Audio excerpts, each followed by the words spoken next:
but in the room, cut.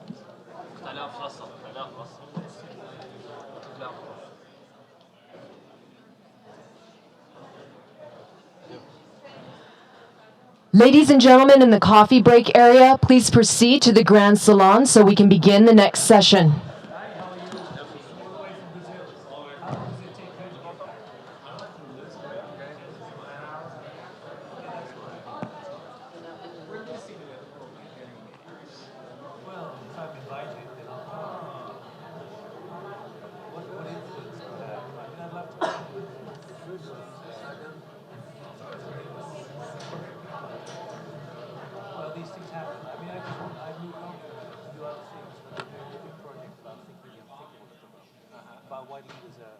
Ladies and gentlemen.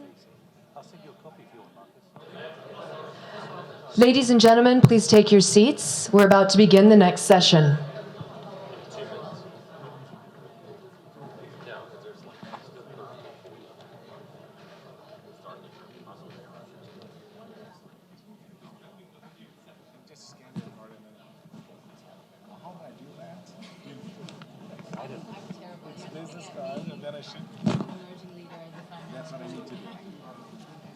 What card do you want? You want to do that? Yeah, that one. But that won't have my email address, will it? I think it does. It has a registered email.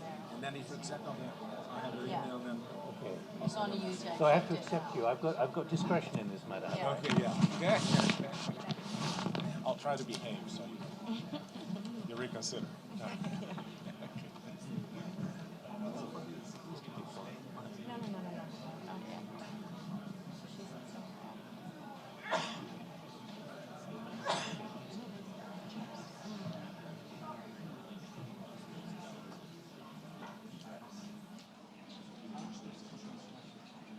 I'm sorry? Okay, yeah.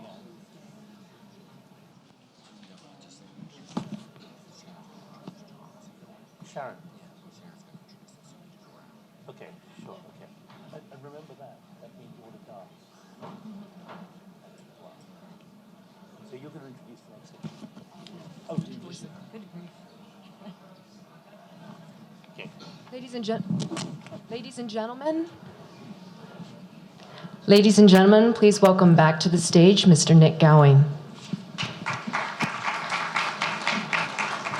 This is a 5-minute session, and it's what I promised you yesterday. Stacey Links has joined me, and even though there are people outside, I hope they'll be attracted in here, because this is about the next generation. It's about emerging leaders. It's also picking up on what Nora said in that last session. I don't know anything of what you're talking about, and sometimes I've been at conferences where you're not quite sure what's been said. And this is a kind of reality check, which we introduced in Brussels Forum earlier this year, and everyone loved it. The idea of what is going on in this room? What are people hearing, and why are people saying it, and what should we be taking away? So Stacey Links, who is currently at the University of Utrecht, having been at the University of Leiden, and also from Stellenbosch University, but she has been an emerging leader. She has now emerged as an emerging leader. Not quite. Not quite. She's on her way. She's in transition as an emerging leader. And just for 3 or 4 more minutes, we just wanted to ask Stacey, what are you making of this so far? I'm very struck by certainly this insistence that people have got to change their mindset. Well, regarding the conversations we've had up until now, I think the most standout point for me up until this point is probably the lack of communication between leaders and their constituents and their population. There seems to be a huge gap in terms of the transmission of information, in communication, in getting messages of why certain policies are adopted, why certain policies aren't being adopted to the actual people on the ground. And what do you think, what's coming through about the real price to be paid, the cost of that, certainly here in Africa and across the Atlantic? Well, I would say the cost of that is uprising. The cost of that is fear, it's insecurity, and you see that across the world. It's not only in Africa, but you see it now in Europe, in the United States. And so I think tapping into this communication element is so central in providing the kind of security that we need to move forward. What do you think? A lot has been said about leaders not quite getting it, or leaders being under such pressure. What kind of message is going from here?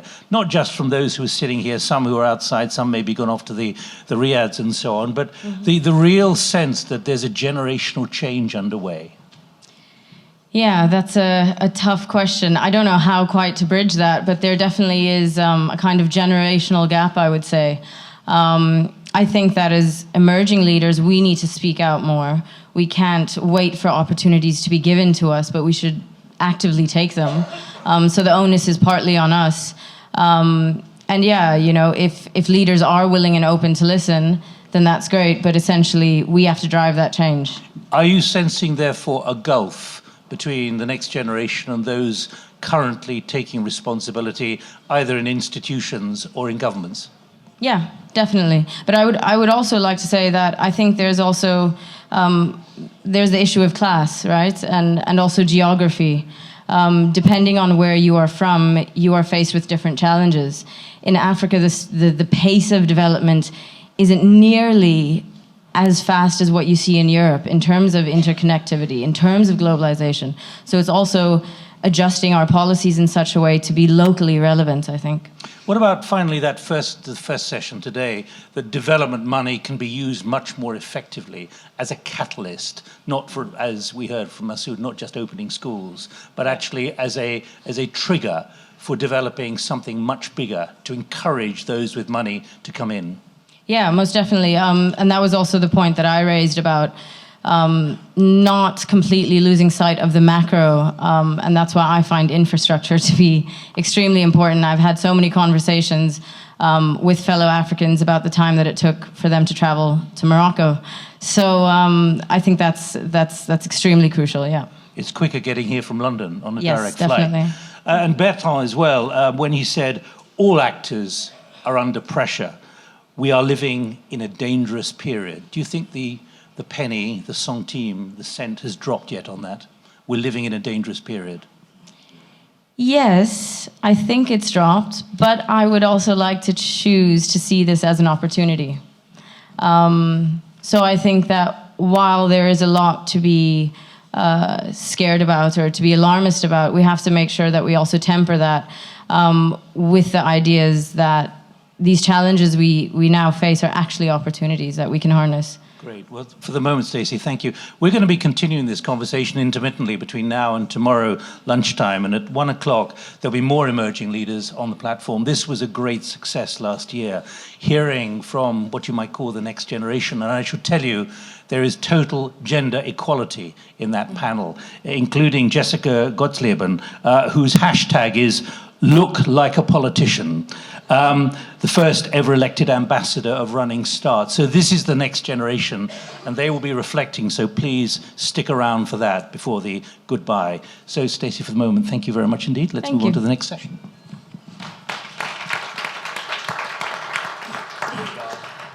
Ladies and gentlemen, please welcome the chairman of the International Press Institute, Mr. John Yearwood. It's good to be back in Morocco.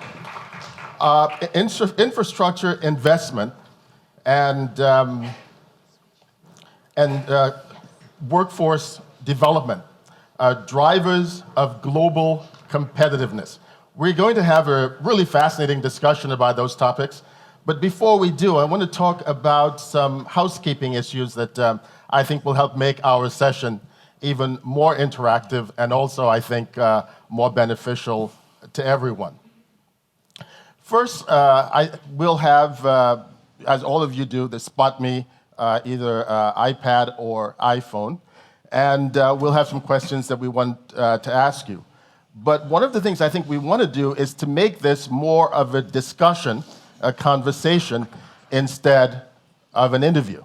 And to do that, I want to get as many of you as engaged and involved in the conversation as soon as possible.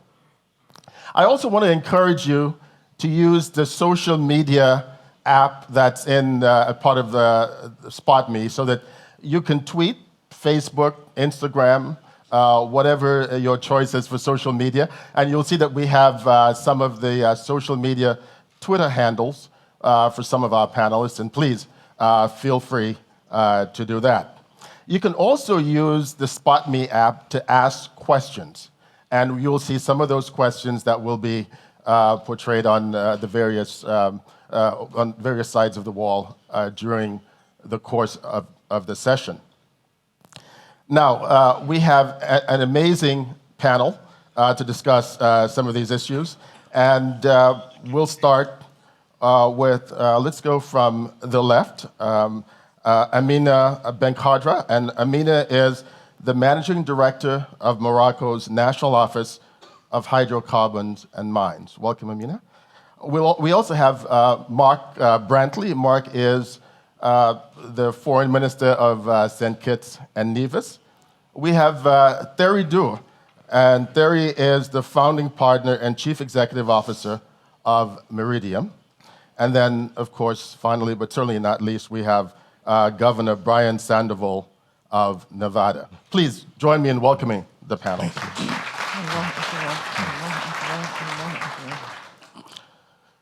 We'll start with Governor Sandoval. Governor, you had Apple, Tesla, Switch. These companies have poured or invested billions into your state. I know that you talk about what happens in Nevada or in Vegas pretty much stays there. And I guess here you can I knew that was coming, by the way. But I want to ask you, how were you able to accumulate those kinds of investments in your state over the last several years? No, and I appreciate the question. And first and foremost, good morning, everyone. And it really is a privilege and honor to be here. I'm very humbled to be a part of this panel and be able to have this dialogue with all of my co-panelists. I guess I want to give the audience a little bit of perspective about Nevada. I've been governor for 6 years. 6 years ago, Nevada led the United States in unemployment. There was over 14% unemployment. We had the highest rate of foreclosures, the highest rate of bankruptcies. We had the lowest graduation rate in the nation and the lowest amount of insured in the country, as well as a structural deficit of almost 30%. So basically starting from ground zero, and everybody knows about Vegas, Las Vegas, and by the way, please come to Nevada, please come to Las Vegas, I gotta make that pitch. But our tourism and hospitality industry had really taken a hit during the Great Recession in the United States. So the challenge for me was to create an environment that would be positive for investment and basically reinvent and create what I call the new Nevada and create an atmosphere where people would want to invest billions of dollars, as you say, in our state. So the first component for me was to develop a new Office of Economic Development and put together an economic development strategy and focus on the sectors that we could be good at. Secondarily was to improve the delivery of education in the state of Nevada and make a massive investments in K through 12 education, particularly in the early grades, pre-kindergarten, have all-day K in the state, be able to have every child in our state read by 3, to create what we call victory schools, which would choose the 20 poorest schools in the state and be able to put investments in there. We also have what we are called Zoom schools. We have a very significant English language learner population in our state, invest in that as well. We've been very successful in that regard, and then also have a positive business environment where you have a regulatory environment where people can come in, be able to invest, become vertical, get vertical, and then get into their business very quickly. So you mentioned Apple. Apple has a multi-billion-dollar data center that it has invested in, or has built in our state. Most of you have probably heard about the Tesla Gigafactory. The Tesla Gigafactory, when it's finished, will be one of, if not the largest building on Earth, and it will manufacture more batteries than the rest of the world combined. That building, when it's completed, will likely be probably a little over 10 million square feet, and 1.5 million of it is already finished. There are between 500 and 1,000 people that are employed out there. There will soon, or within the next 2 to 3 years, there will be over 6,000. Switch, you may not have heard about Switch, but Switch is building the largest data center on Earth. It will be over 5 million square feet and be outside of Reno. And I guess the feedback that I hear most, why are people investing in our state? It is because we have a very positive business regulatory environment so that you can navigate through those regulations and be able to build right away. We have improved our education system. We are developing a trained workforce, and I know that's a subject of this panel as well. I've created an Office of Science and Innovation and Technology. I've also developed an office that focuses on workforce innovation in the new Nevada to be able to, we put together private industry with the universities to develop curriculum to make sure that these jobs are available to the Nevadans that are at home. Okay. Well, Governor, let's give the audience an opportunity to take a breath. You've told us a lot. Yeah. So let's try to use the Spot Me technology to ask a couple questions.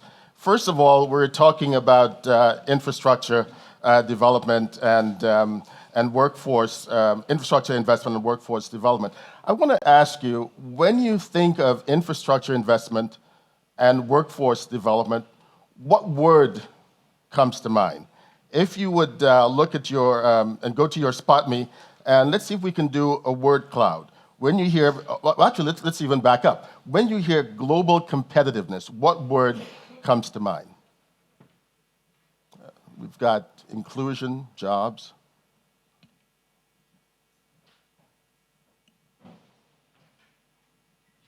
Women, skills, science. You have 30 seconds. Productivity, inequality.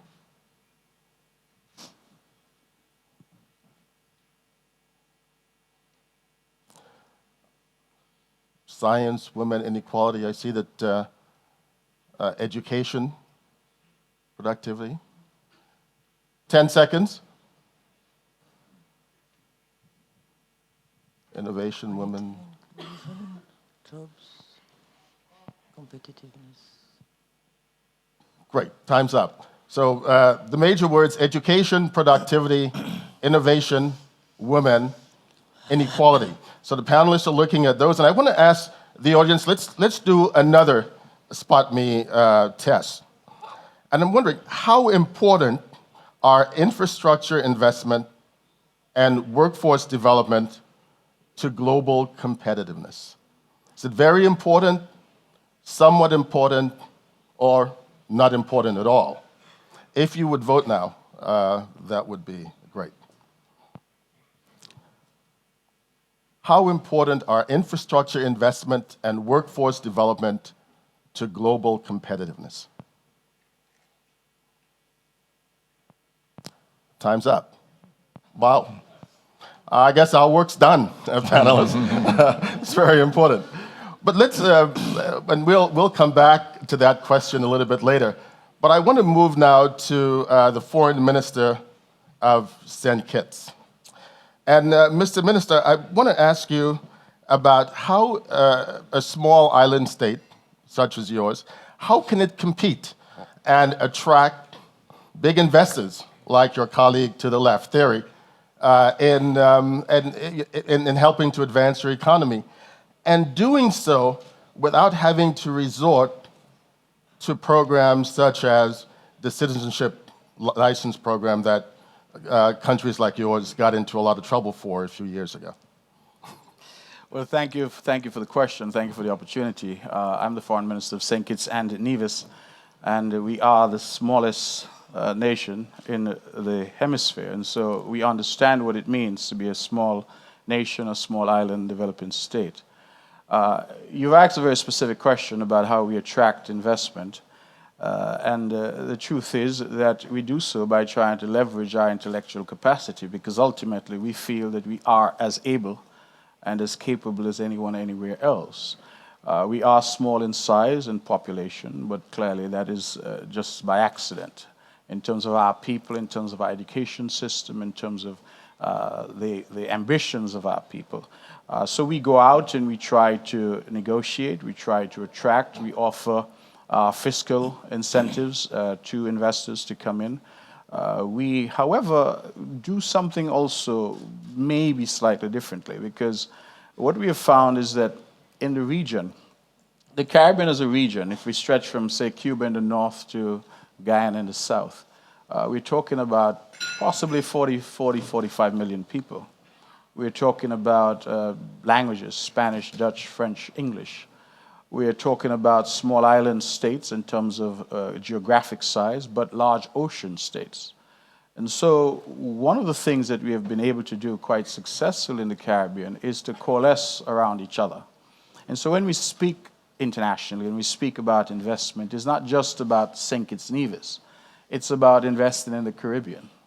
You know, that old adage of the rising tide lifting all boats. And so the idea for us is that if we can get interest in that region, if we can build awareness for that region, then it makes it a lot easier for individual territories in that region to benefit. And so you mentioned the economic citizenship program. Only if you want to talk about I thought you were a little pejorative, and so I ought to respond by saying that it's the first program of its kind in the world.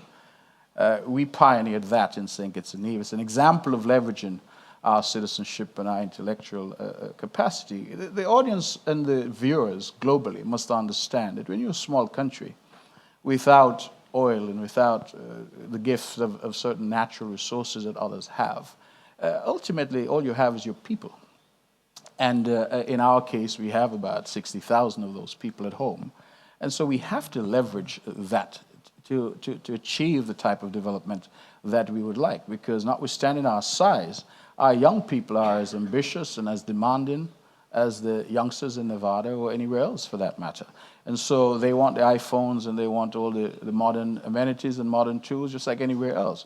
And so we have to do that. And so that is an example, I think, where we have given the world that idea, Mr. Moderator. And so we have found, for example, that notwithstanding, as you say, it has attracted some negative attention, the truth is that it's now being duplicated in Portugal, in Malta, in Cyprus. The Canadians, my good friends, they talk about it a lot, but it is no accident that many Hong Kong Chinese wound up in Vancouver. That was a deliberate policy of the Canadian government to attract them. And so different countries use their citizenship and use their sovereignty in different ways, ultimately, I think, for the benefit of their people. And so I just want to make that clear, that it was an idea, a novel idea 30 years ago when we introduced it. It's not so novel anymore. In the Caribbean, you have St. Lucia, Dominica, Grenada, and others who are also now offering some form, some variation on a product that we created. So, you know, we talk about Tesla, we talk about all of these new and amazing innovations. It started a long time ago, I think, when somebody developed a motor car. And that is the basis on which the entire industry has grown. And what you have described is certainly now a global industry. And so we don't apologize for it. We think it's a contribution to the matrix for economic development globally that is now an accepted part of that norm. Point taken, Mr. Foreign Minister, and we'll probably return to other innovations that St. Kitts and Nevis are pioneering a little bit later in our discussion. But let's move to Amina to talk about Morocco. Back in 2013, Morocco came up with a new strategy in the mining industry, and one of the emphasis of this new strategy was foreign investment. How successful have you been? You speak about the mining industry, but there are several sectors in our country where, due to a vision and a clear organization with a framework, a legal framework, transparent framework, and dedicated agencies to do the work, we succeed in accelerating the rate of growth of those sectors. So for the mining sectors, what we have done, we have updated our mining code, which was dating from the 50s of the last century, with very transparent and clear conditions of taking permits and specific conditions for the environmental preservation. And we are doing a lot of promotion to attract operators. But I think the sectors that is very important concerning our discussion today, which relates to infrastructures, is maybe energy, where Morocco has done a great work on the last 7-8 years with a specific strategy that is undergoing right now. And we I can confirm what has been said before by the governor is that with a clear vision, with clear objectives, with dedicated agencies, with a regulatory framework, you can do a lot of things. And that's the way you have to improve your infrastructures. And for the energy sector, it's a great success, and it allows Morocco to be considered as a model in the MENA, but also worldwide, because it has been, I will not say easy, but it was very important for us to bring foreign investment, because we do all our big projects with PPP, and many multilateral institutions like African Bank Development, European Investment Bank, World Bank, KfW from Germany have all participated to the financing of our big solar project, but also our wind projects. And the perspectives of the total installations we have to put on our country from now to 2030, there is a great interest from multilateral, but also private and public funds. Well, it's interesting. That gives us a really good segue to talk to Thierry Du about some of the projects that you're involved in. I'm wondering, how do you decide which projects or even which countries to go into? That's usually the question I don't like people asking me, because you have to be unpleasant to some countries. No, but I think it's a very important thing that has been said before about regulatory framework and a political will to carry a strategy. I mean, however, when we think about infrastructure globally, and I think that's true on all the continents, where we see the gap is not necessarily the lack of leadership from politicians, because generally it's quite well spread and people understand the benefit of infrastructure development, but it is a brain gap that we see. There's a lack of human capital that know how to deliver these projects, know how to structure these projects, not only from a technical and financial perspective, but also with the ability to include the population, a more bottom-up approach to the, top-down approach that people or public policies use to top-down. But I think it's the end of top-down. When we see all that has happened from Brexit to US election to others, it's time to really understand that something so fundamental as infrastructure development actually requires to pull together good brains, but also the communities that are going to be benefiting from the infrastructure. So the impact of the project is sometimes more important than the project itself. So it's how many jobs, that's what people want to know.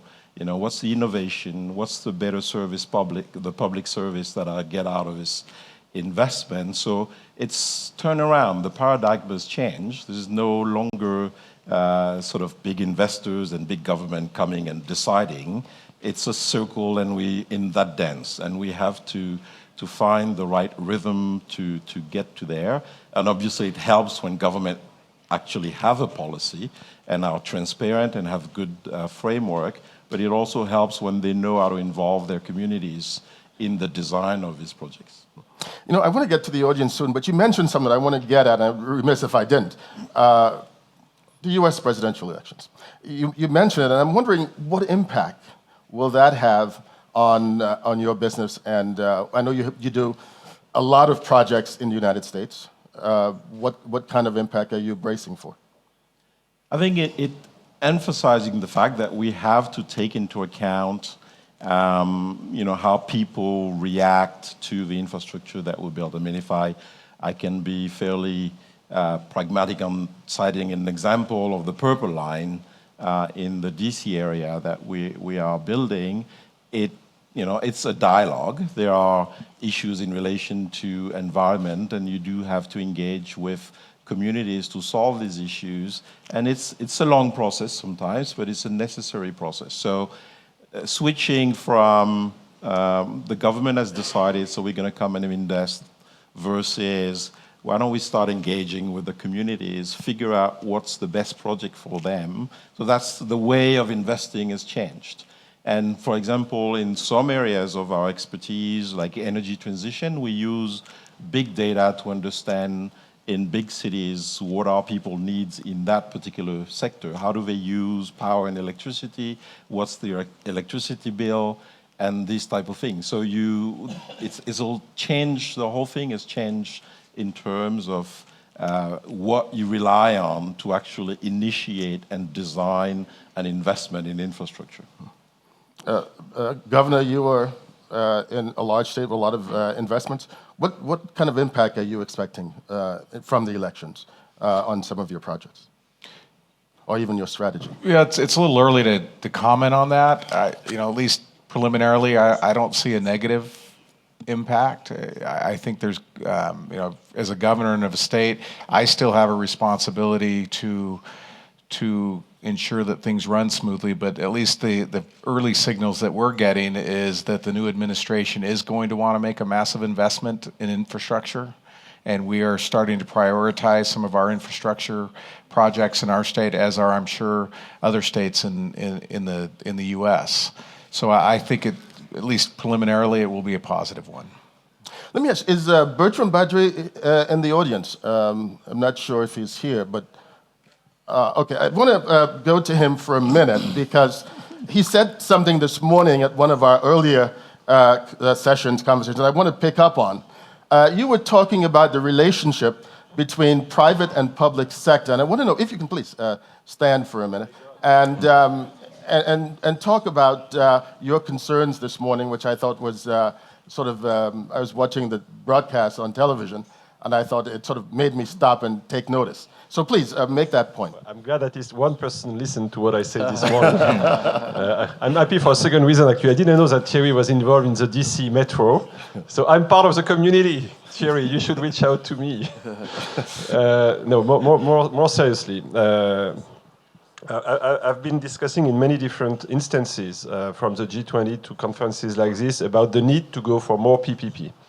And I think it's important. I don't think any of the sustainable development goals will be reached either by the public alone or by the private alone. So we have to organize this cooperation between public and private, but we also have to acknowledge that it is extremely difficult.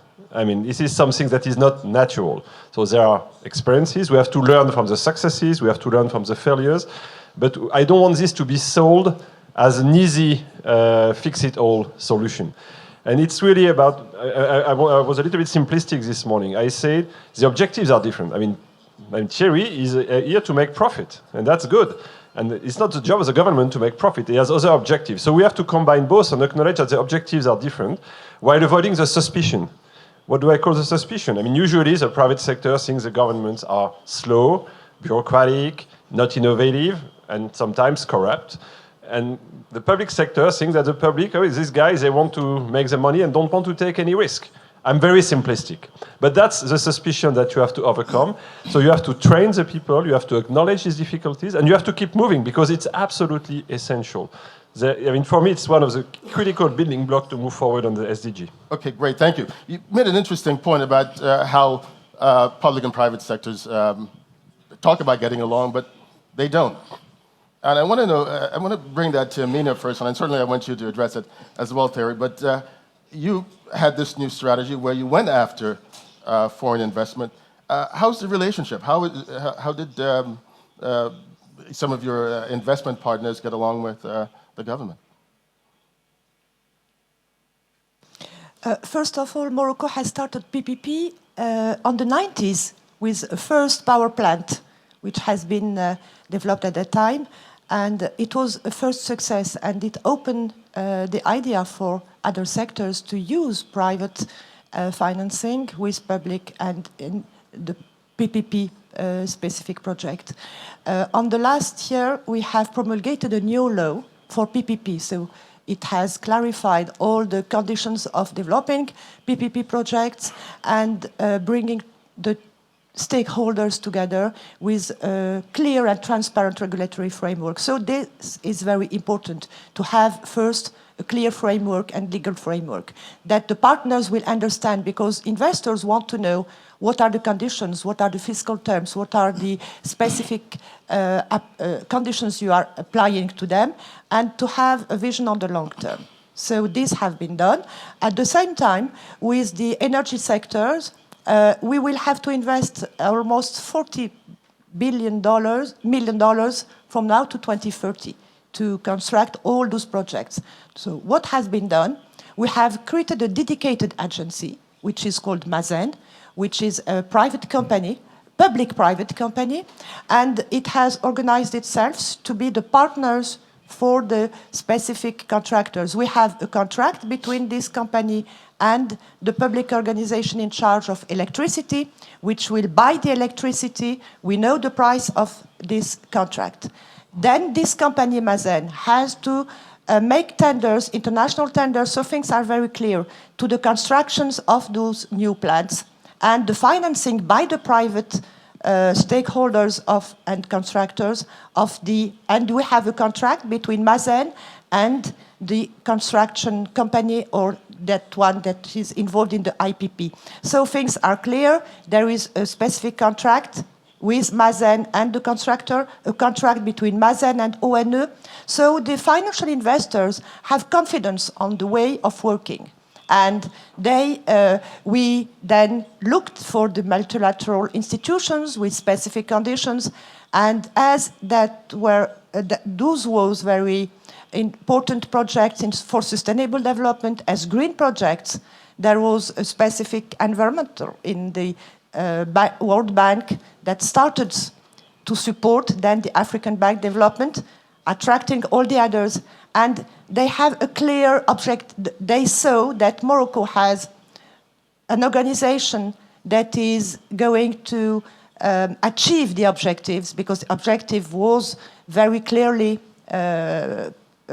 evaluated, and they have confidence on our organization, on our legal framework, and they started financing. Thank you, Amina. I want to also bring that question to the governor. Governor, you talked earlier about some major companies, major players coming into Nevada. What kind of relationship do they have with the state?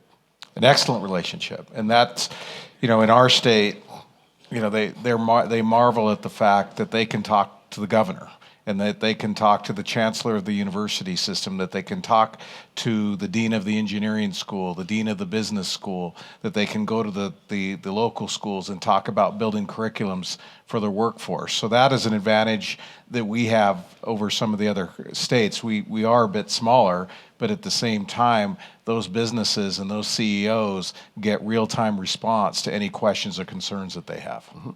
So Terry, we talk about investment in this relationship. I know you've got a lot that you want to say about this. We're hearing different opinions. Bertram over there says that all of this press release and the smiles at the launch of some of these projects, some of it may be a myth. What do you say?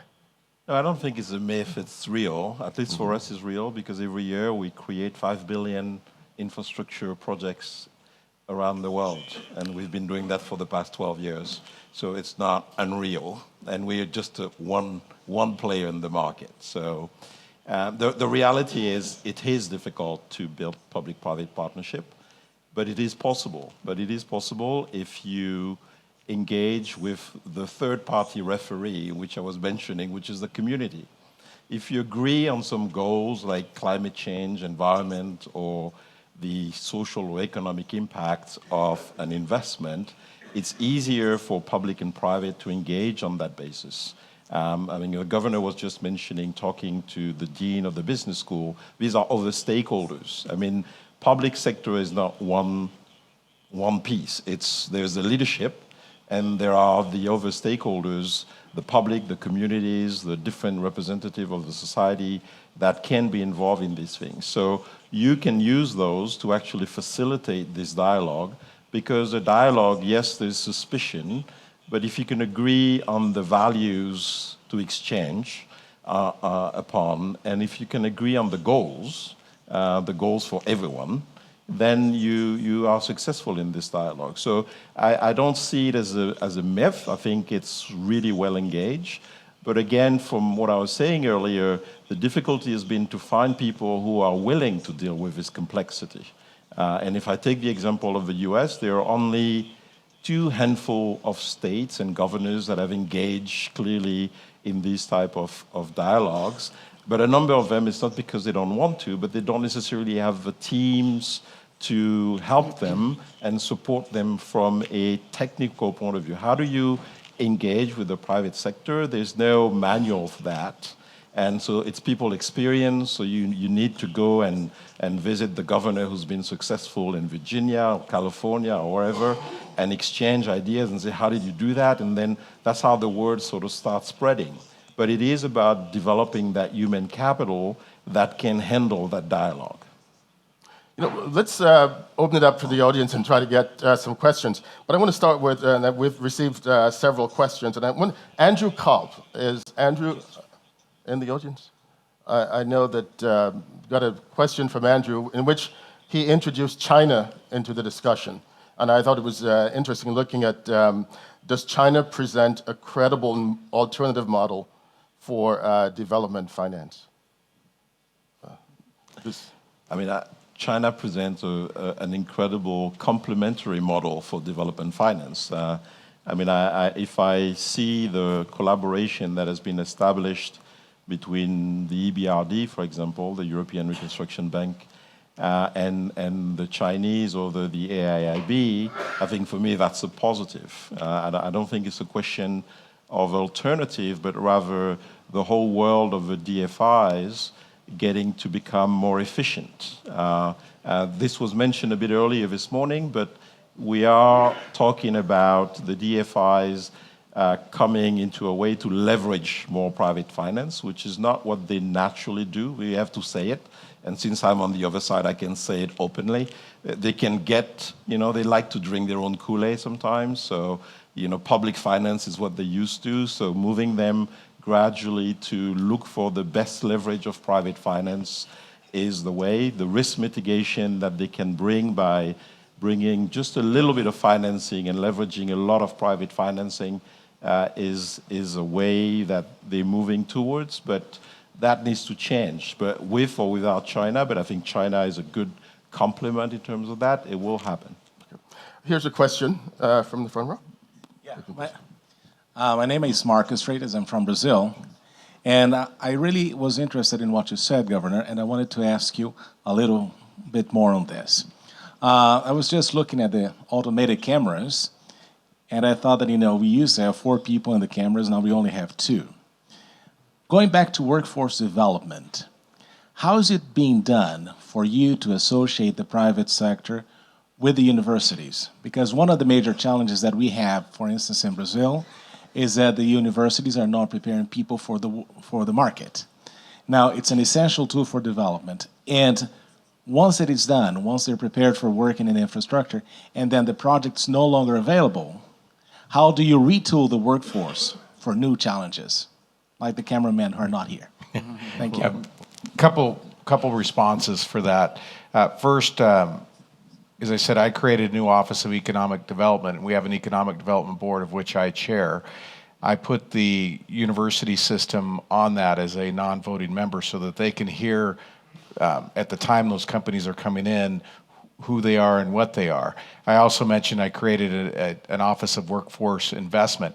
A subset of that are sector councils. And so these sector councils meet separately, and there are about 8 of them in different sectors, maybe agriculture, technology, advanced manufacturing. And so we put together members of the private sector together with the university systems and also with the high schools and the career and technical schools so that they're talking real time in terms of what the skill sets that they're going to need. We even have companies that are donating some of their machinery to the colleges so that the students can train at the colleges, and we also have the ability for the students to do internships at the companies so that they're learning real time as well. One of the challenges with Tesla is we are trying to figure out a curriculum for jobs that don't even exist yet.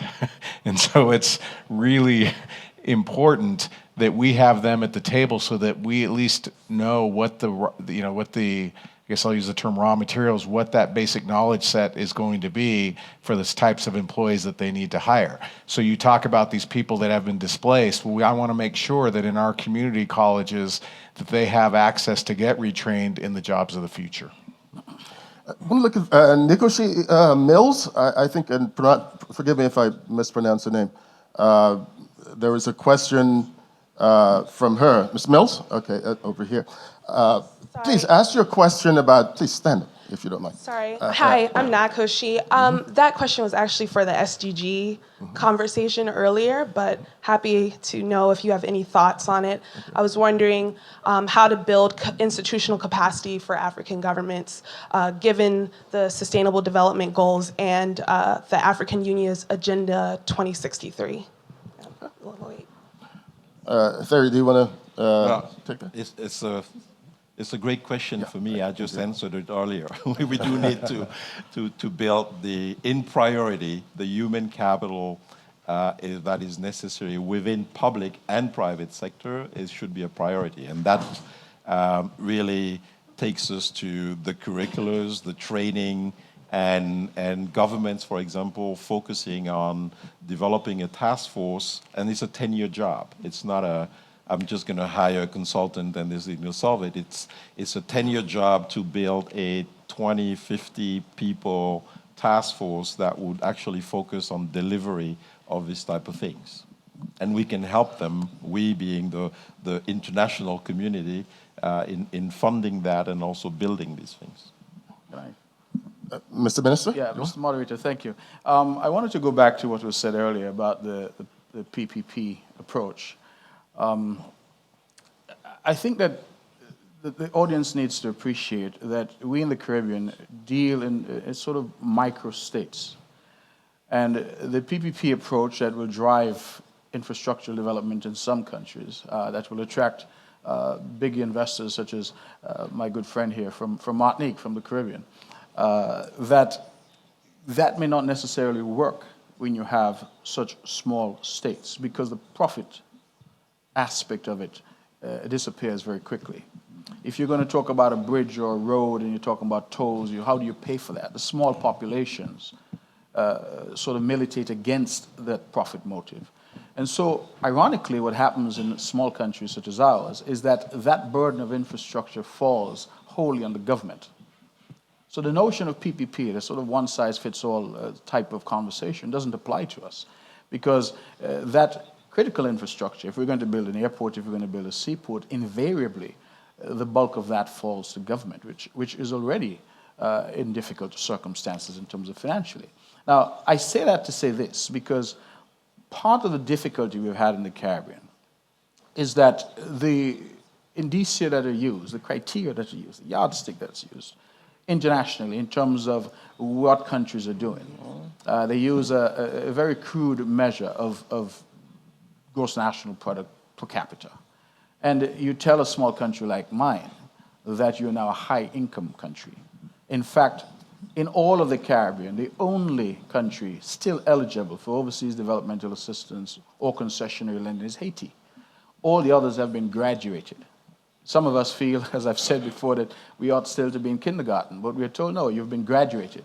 So the truth is now that you have that perfect storm, so to speak, where because of our relative small size, we are unable to attract large firms and large investment coming in for purposes of physical infrastructure. That burden therefore falls on a government that is being told by the IMF, the World Bank, and various international multilateral organizations, well, your people aren't eligible. You're not eligible for overseas developmental assistance or concessionary lending. And so that now leads to a further problem in the region, where we are forced to go to the market. We're forced to go to the banks, domestically and internationally, to borrow for purposes of infrastructure. Oftentimes, infrastructure that's destroyed by hurricanes and storms, and so we're merely rebuilding, and we're in a constant process of rebuilding infrastructure, replacing infrastructure. The result of that now is the Caribbean is beset by high debt, and so it's almost a phenomenon that sort of feeds on itself. I want to say this last thing, though, that because perhaps that PPP model may not necessarily work for us because of scale and size, We see infrastructural development as not just in the context of what the conversation has been so far, which is physical infrastructure. We see it also in the context of human infrastructure, the development of our people. Going back to the point I tried to make earlier, our intellectual capital. How can we maximize that? How can we leverage that? And so throughout the Caribbean now, you're seeing a retooling. You're seeing CARICOM engaging in TVET education, technical and vocational education. We've now developed a Caribbean-wide certification program for vocational training, which we're introducing in our schools. The idea is that our people, because we can build all infrastructure, physical infrastructure in the world, all development ultimately has to be people-centered. All development has to ultimately serve people. And so for us, because we are perhaps incapable of attracting large-scale physical infrastructural development, we have turned to the next best thing, and we think the model that we use is to try to develop our people and try to prepare them for work at home and work in the diaspora. Okay. Please, question. My name is Fuad Makhzoumi. I'm in the pipeline business, and I have two factories in the States, in Texas and in Louisiana. What we have seen around the world, that there is a lot of infrastructure that have been invested, from Indonesia, where produced all the way to the States. In the United States, for the last few decades, we have been promised infrastructure, but really there was very little delivered. I mean, we know President Obama promised that, so I hope, definitely because you need it. On the issue of the infrastructure, I can give you two models. Dubai, which is basically the government invested, and it's a small country, invested into infrastructure, is becoming an attraction for business to go there and operate.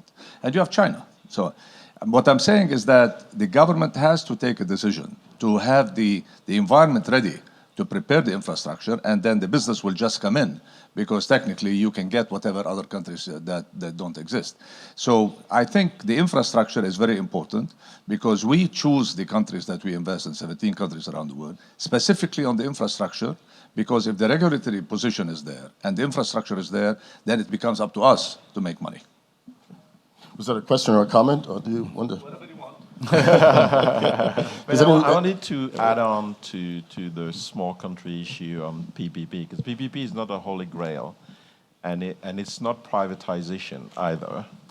And I think it's about finding the solutions. I mean, there are a number of small projects that happen under PPP schemes because they're being bundled, because a PPP structure could be that some of the pension funds of your own country could joint venture with the government to actually deliver this small infrastructure and bring in some more international investors or DFIs to complement this capital. So there's not one single form of doing PPP. There are forms where you can really engage and deliver small projects, but that just means more bundling and more partnership at a different level. But the key word is partnership. It's not, there's no sort of model that you have to follow. Is sitting down and engaging in how this is the best way to deliver 10 small projects. A question? Yes, my name is Younes. I'm a former MP here in Morocco. Well, I think that first, the state needs to have a vision for a structural change policy. My question is with the second pillar, which is the efficiency of the institutional design, because it seems to me that PPPs is a way to enhance this efficiency of the institutional design. For instance, for you as governor, you already operate at a regional and territorial level. When you have countries that are big, but local government is not working, is not efficient, there you have a problem, because national policies sometimes cannot tackle very specific problems. So my question is, how do you see the efficiency of the institutions? How is we need them to be cascaded? Cascade. And the third point, and I have a question on that too, is on the complementarity of policies. Because sometimes you can do your job in a very accurate and precise way, but the department who is in charge of training, preparing the skills, etc., etc. So when there is no synergy at the national or local level, when it's not going to work. So I'm afraid in investing in infrastructures is the easiest thing a state can do. the skills, design, institutions seems to me more difficult. Thank you. Governor? Well, I think I interpret the question to mean the interrelationship between state government and perhaps county government and city government. And again, we've made, we being Nevada, a very intense effort for cooperation between the three. So for example, where the Tesla plant is within the largest industrial center in the world, and there are pads that are available that are already pre-permitted. So a large company that is coming in can start building within weeks instead of having to wait months or years in order to get a permit in order to build. So we feel like we've been very successful in terms of making sure that there is a good, positive working relationship.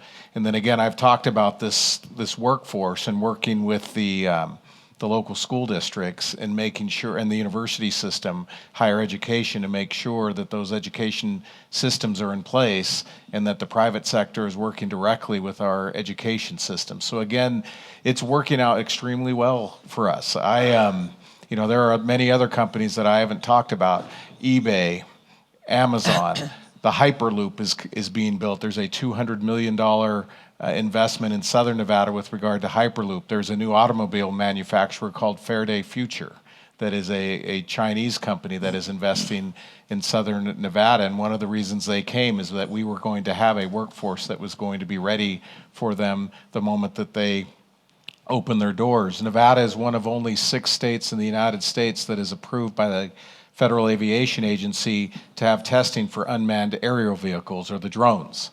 And again, we have built an ecosystem by which companies can come and they can test and they can have access to expertise that you would not be able to get in other states. But I mean, it is a challenge. I mean, I don't have the exposure that you do in terms of what's happening in other states or what's happening in other countries. Nevada is small enough and nimble enough where we can do these things in a short amount of time, and that make it attractive for individuals like you to come there and make massive investments. These are billion-dollar investments that are major decisions for you, and you have to look 5 years out, 10 years out, 15 years out. My responsibility is to ensure that you can be successful.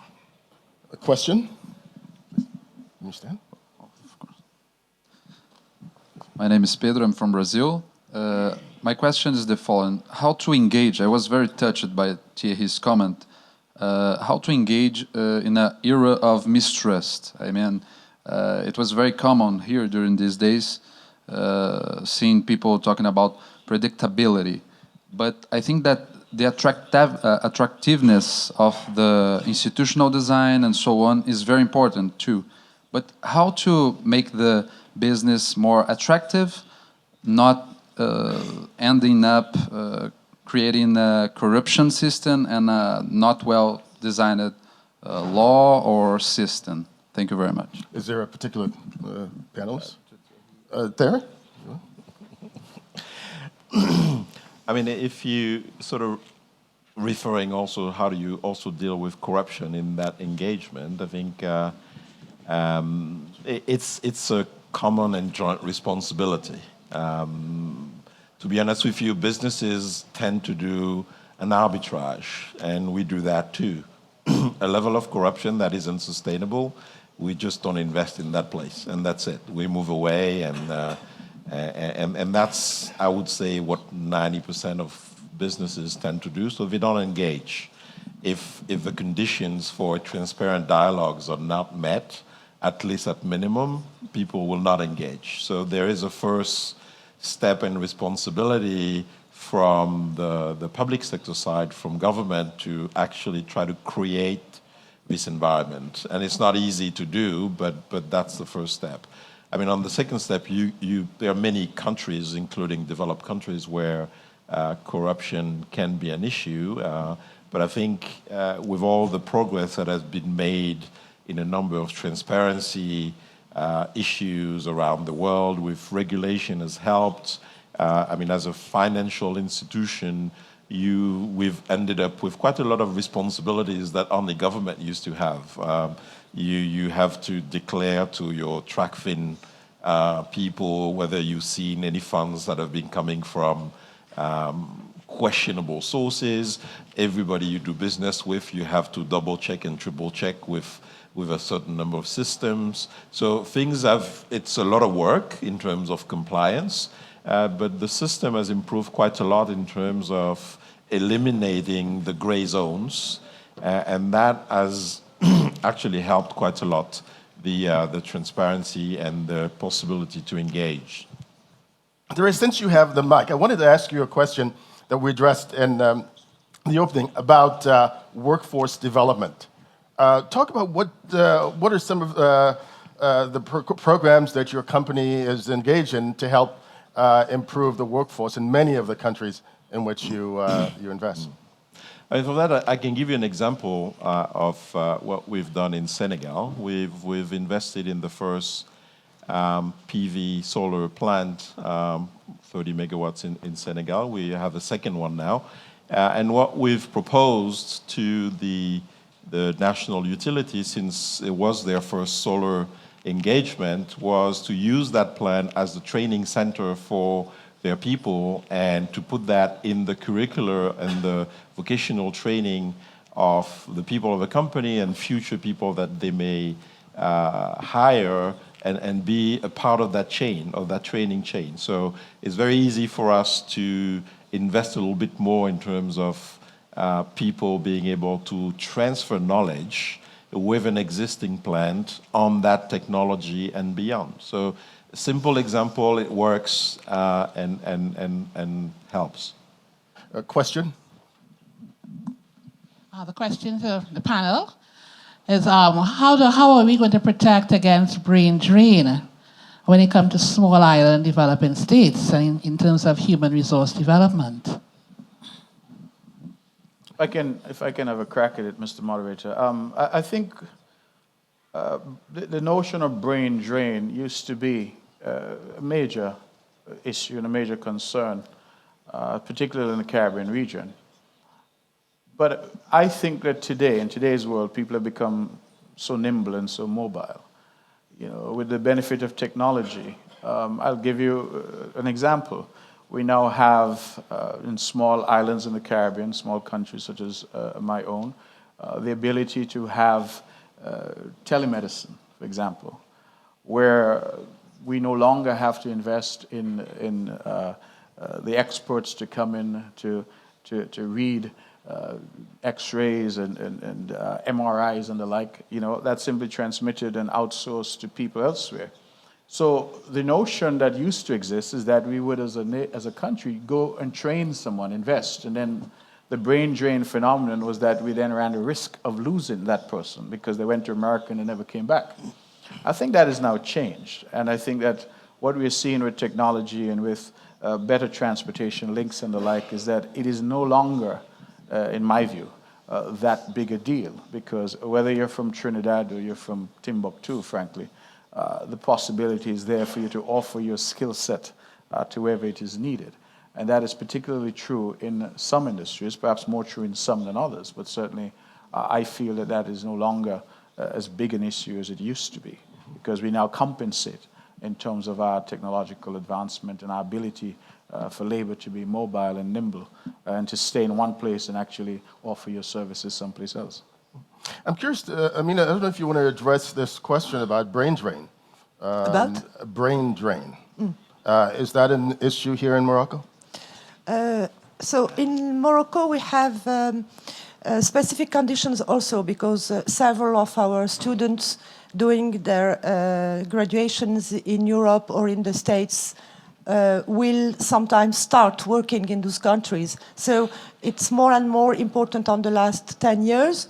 But I think that as Morocco has its own internal growth, those people will finally come back to the country because they know that they will have opportunities. And I think that the main question here is to create opportunities for the young people and for the new graduate people to keep them in their country. So it's a question of development, of inclusive development, of creating specific investment and opportunities for jobs development. And the young people graduated outside will come back in their countries, and they will come back with experience. And we have seen also in the last 10, 15 years, many young Moroccan people coming back to their countries.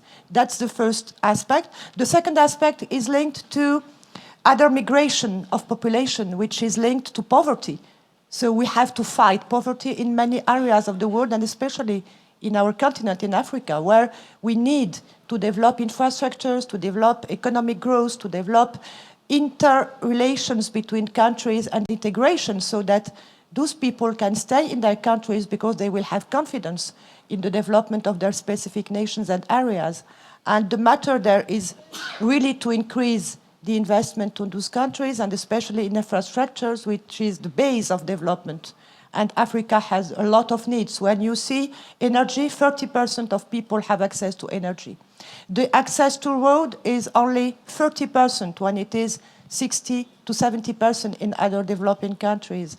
Access to IT is only 6% when it is 70% in other countries. So there is a lot to do in infrastructures to bring better conditions and to help private financing. And at the same time, you have $120 trillion of assets available in multilateral institutions, in private banking, that is ready to be invested, but he has to find concrete and clear conditions of investment. Well, I think that's a good segue to get to the question from Nick Going, who talked about jobs in his question that you may have seen on the wall. Nick? Thank you very much. Yeah, you're emphasizing jobs. What about work?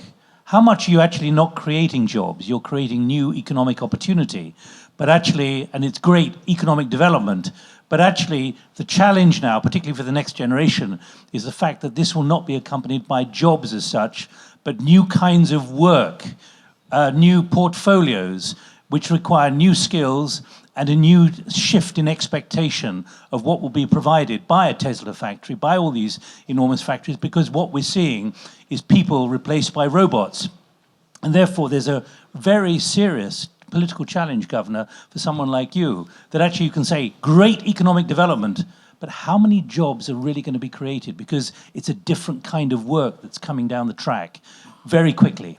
Yeah. Very quickly, I mean, yes, they're new kind of jobs, but that Tesla factory is going to employ 6,500 people, and there are going to be new jobs. So we'll have, that is a concern, but again, that's part of putting the private sector together with our educational institutions to ensure that we're creating those skill sets of the jobs of the future. So I'm pretty confident that we're going to be okay. Those that have been displaced, like the camera person that you talked about that's no longer here, they'll be able to go back to a community college and get trained to the jobs that are the jobs of the future. Will there be jobs? I wish I had a crystal ball, but that's why I said that before. We are trying to create skill sets for jobs that don't even exist, or, as you say, work. And what is that going to be? We are in the midst of a fourth industrial revolution that is changing the way that we are going to live. And we have to be prepared for that. If I can be allowed a moment of levity, one solution to the political problem is to, Governor, make arrangements for the robots to vote. Well, on that note, I think we'll take, we're running out of time, but we'll do, let's see, we have 3 questions, and we'll start here. Please identify yourself. Hi, my name is Jasmine Whaley. I'm actually from the United States, from Greensboro, North Carolina. But I attend the Hertie School of Governance in Berlin. So I'm really, really interested in the other side of this conversation. I hear us talking a lot about the next wave of jobs in high skills positions, right? Positions that require people to have hard skill sets or to go to university. And as a future policymaker, I'm really quite interested in the other side of that coin and what happens to those folks who are working at minimum wage right now. Like, what are the contingency plans for people who are either going to lose jobs or people who just won't have access to these job markets? I'm a very strong believer in full disclosure. I used to work in the labor movement. So I'm a very strong believer in that as we build out policy that's talking about pushing forward, talking about innovation and new ways and new growth pathways, they're also very, very concerned, and we're taking care of those in the community that are going to suffer from the negative effects of gentrification. And when I say gentrification, I quite specifically am talking about people that are going to get pushed out of their neighborhoods, that can't afford to go and buy at their local grocery store anymore, they can't go eat at the restaurants, they can't go sit at the bars. I'm interested in what types of policy we're building in conjunction with this new growth path that we've been talking about. As you think of that question, we'll go over here to one more question. Thank you. My name's John. I'm from the United States as well. And I apologize for anyone in the United States who's read this or listened to this, but every time infrastructure discussed in an article, the same stat's written, which is the American Society of Civil Engineers rates U.S. infrastructure D+, which for those not educated in the U.S. is the second to worst grade you could achieve. And they estimate that about $4 trillion is needed to develop infrastructure. Thierry mentioned the Purple Line project. This is a $2 billion project that wouldn't have happened without private capital. To Nick's point, this is a project that will develop $50 billion of economic activity for the state. Mr. Moderator, you're from Miami. The Port of Miami Tunnel is a $1 billion project that was closed in 2009 with private sector capital. We heard President-elect Donald Trump in his one of his debates talk about the LaGuardia Airport project and how something needed to be done 6 months after a contract was already signed by a private developer to redevelop LaGuardia Airport. So the question's for you, actually.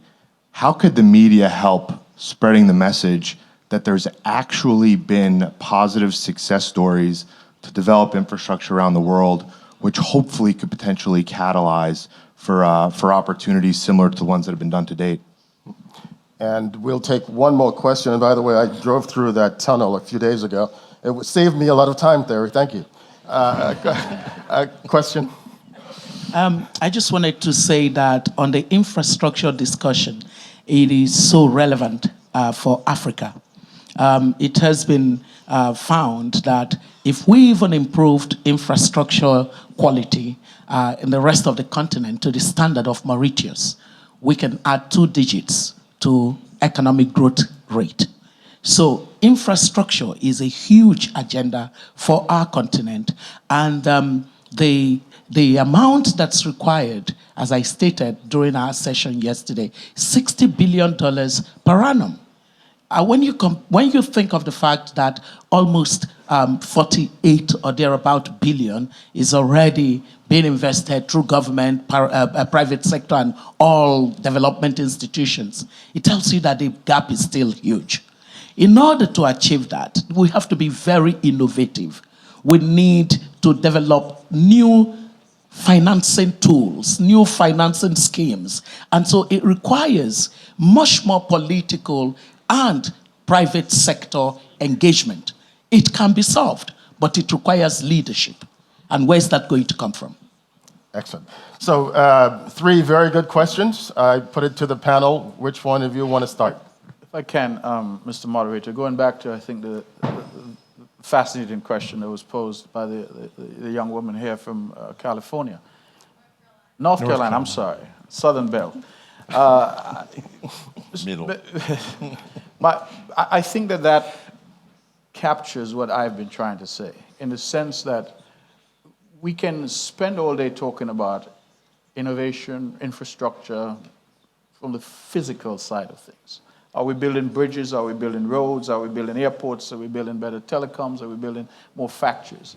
And that is important. I think much of this discussion has centered around infrastructure in that traditional sense. I think that question, however, bears out the point that I've been trying to make, that we cannot forget the human element to our developmental process.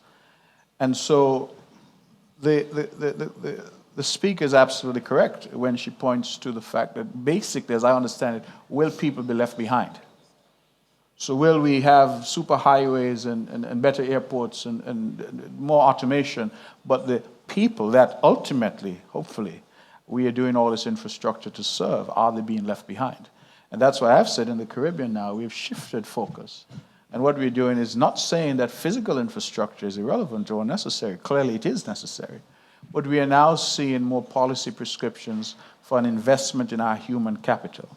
That retooling, that ability to say to our young people in the region that whatever the jobs may be, and I'll give you a specific example. In St. Kitts and Nevis, we're making some very specific strides in geothermal energy. The scientists are telling us that we have enough geothermal energy, which, if tapped in a year or two, will mean that we are completely weaned 100% of fossil fuels, generating energy from fossil fuels. That is a huge development for a small country. Now, when that happens, it now demands that people have the necessary skill set, because we're now not talking about diesel generators anymore, the old-fashioned way. We're talking about geothermal energy, we're talking about new turbines, new technology. And so we've already started that process. And through cooperation with foreign governments, we have students now who are in places like New Zealand getting hands-on training in terms of geothermal. So I absolutely agree that we cannot focus on infrastructural development from a perspective of physical infrastructure without also retooling and ensuring that our people are engaged and have the necessary skill set. And I think the governor put it precisely right, that if it is that people have to go back to school, they have to go back to the community college, they need the necessary skill set so that people ultimately are not left behind. And that, for me, is critical to any developmental model. Okay, let's get the governor to respond to this, and then we'll get back to... No, and I appreciate that. And it was a great question. But we have two projects in our state, and Nevada is the Silver State, but we have what's called a Silver State Opportunity Grant that allows those that are unemployed or underemployed it's basically a fund of cash for employers to use to subsidize their salaries so those people can have access to those jobs. We also have provided grants to the university system, or grants to those students, so that they can help have tuition assistance so they can have access to those jobs as well. Because I agree with you 1,000% that those jobs of the future, or work of the future, should be available to everyone, and those that are, as you say, underemployed or at minimum wage should have the ability to either get that apprenticeship at that new company like Tesla, or be able to go to that community college and be able to get the information or the curriculum that they need to have access to a whole wide variety of jobs. Well, we're almost out of time, but let me ask you, okay, do you want to go, Terry? No, I was just going to quickly add to the fact that we did focus on physical infrastructure, but to just give an example of the European Fund strategic investment, nearly half of this money is actually going to SMEs, not necessarily to high-tech, or not necessarily to physical infrastructure. And so in all the policies today that are being designed, I think the normal jobs are also being sustained by helping entrepreneurs and small companies who create pretty much 80% of the jobs, at least in Europe, really support themselves and develop themselves. Well, as I was saying, we're just about out of time. Let me ask you a final question, which gets to this gentleman's question about media coverage and how can we help inform and impact that. Gentlemen, you're involved in a number of different projects, some of which have been announced and some of which have not. Are you prepared to announce any, or to give us some hints as to what's coming next, whether it's in Nevada or what's coming globally from Theory, or even what's happening in St. Kitts and Nevis, or even the Caribbean more broadly? Who wants to make some news? I thought the question was directed to you, actually. No. I have no news, I'm afraid. I have no news, but I can invite the governor, with all his influence at the Governors Association, to embrace that concept and to spread the word and go to evangelize all the governors about the use of public-private partnership. Mr. Minister? I think in the context of St. Kitts and Nevis, we're looking at a huge thrust in renewable energy, specifically geothermal energy. We have installed capacity now for wind and for solar. And I think the next big wave, which we hope to start in the early part of the new year, would be in geothermal energy. So for me, that is the big news, so to speak, coming out of my own country, is this march towards renewable energy. And Amina, we're all in Morocco. Do you have anything to share? I have no specific news because there are many projects in Morocco which are right now well known that are undergoing, but maybe I have just to insist on the fact that we have not spoken about cooperation, bilateral or multilateral cooperation, which is very important in the development of infrastructures, and say that Morocco is developing several specific programs in Africa, mainly right now, West Africa, but also East Africa. And this is done with specific Moroccan institutions.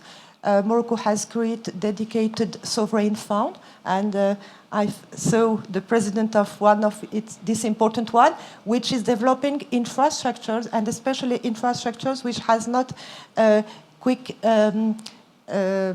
profitability, but constructing around many industrial programs that will bring a better competitiveness of the projects, and this has to be shared with other countries, and Morocco is ready to share it with several countries in our continent. And finally, Governor, what's your next billion-dollar project? We're working on some things. So some good things coming. Ladies and gentlemen, please join me in thanking this great panel.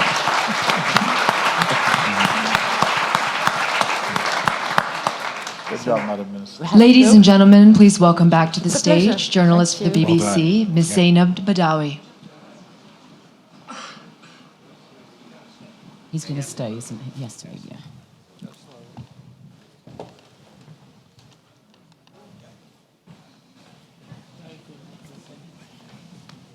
Mr. President, how are you? I wonder what I did to deserve that. Hello, darling.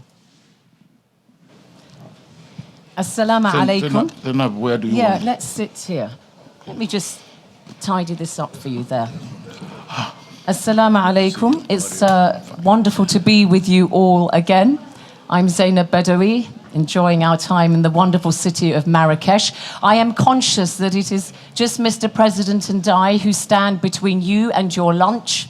So we're going to get going. And apologies for the slightly late start. But I'm sure that you will, if you would be so kind as to take your seats as soon as possible, please.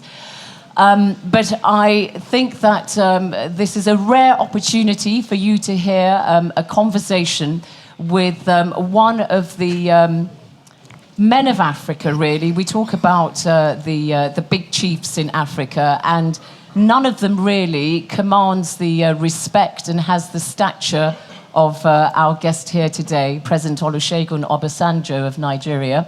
Of course, Mr. President, you were president for 2 terms, from 1999 to 2007. You obviously were also in the army because you have the status of general. But more importantly, within the context of our conversation, path to development for Africa, you've seen it all in your long career. You've been somebody who's involved in conflict resolutions for the Great Lakes region, for South Sudan, which sadly is in a state of terrible violence and chaos at the moment. So you've seen that aspect of the continent's development, the political, the economic. You've seen all the fashions come and go, the structural adjustment programs imposed by the World Bank and the IMF in the 1970s, the SAP, which was often called the suffering of the African people because the policies were not right and so on. So now we've got to the stage in Africa's development where if you talk to any African leader, they will say to you, we want to be in the driving seat. We have our Agenda 2063, which is a blueprint for Africa's development, and everybody's got their industrialization policy in their back pocket. So when we talk about Africa now, it cannot forever be relegated to a continent that just produces the raw materials, the basic commodities that are sent out elsewhere to have the value added to them. How are we doing?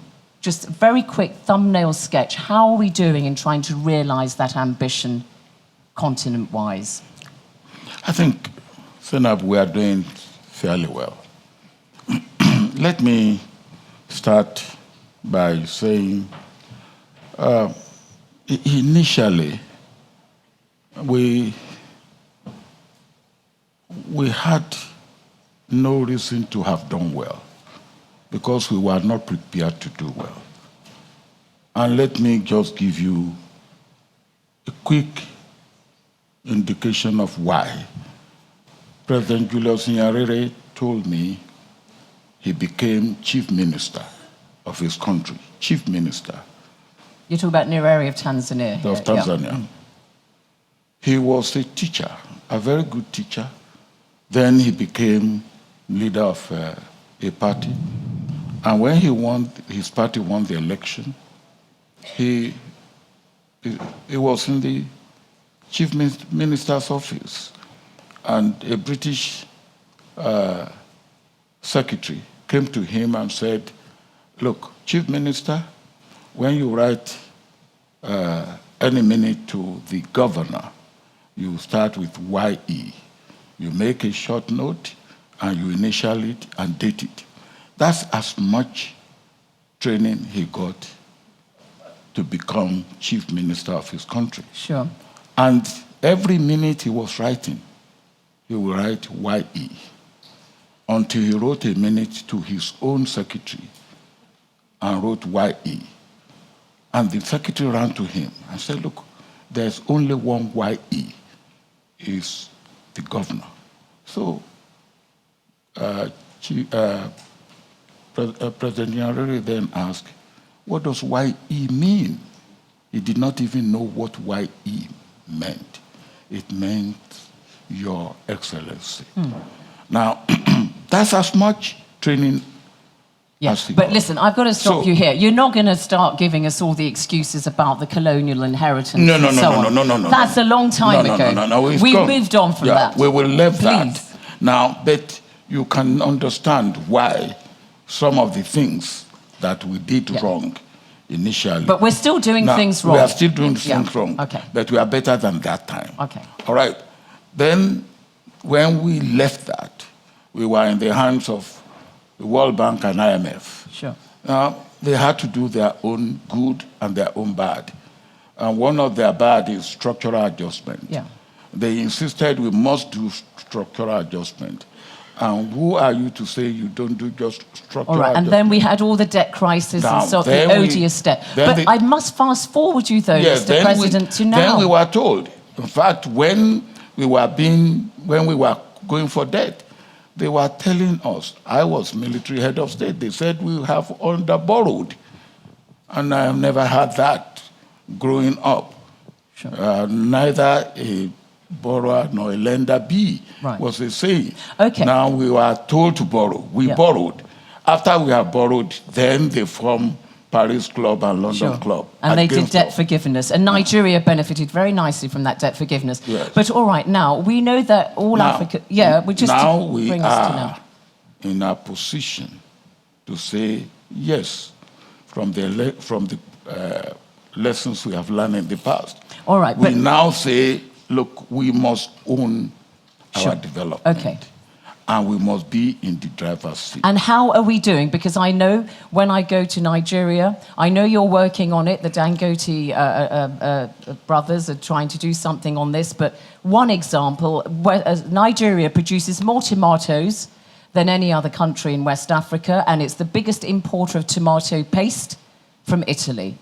I was sitting in an African country with mangoes falling from the trees, rotting around my feet, pouring some mango juice from a carton that was an import. That kind of thing is not sustainable, and it's going on now. So when we talk about value added to agricultural products in Africa, and we know that all African economies essentially are agrarian-based still in terms of employment, they employ the greatest number of people and so on, what are we doing to bring the value added to these kind of basic commodities?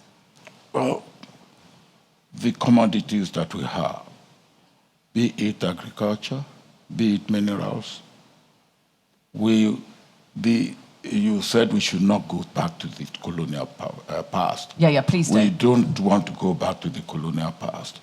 But the infrastructure or the lack of infrastructure or the orientation or the lack of orientation made us not to be able to do what we would have wanted to do. Sure, we understand that, but what progress are we making in the progress changing we that? are making now is this. Take cocoa. President Ouattara told me he is only processing 30% of cocoa, is the largest cocoa producer in the world.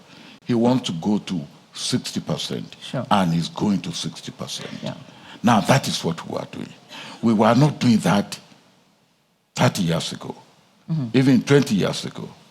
Now, only recently, very, very recently, we heard from the chairman of OCP, Mustafa Tarab, yes. Yesterday, whereby the gas in Nigeria and the phosphate in Morocco are being brought together, cross-investment, to be able to produce fertilizer.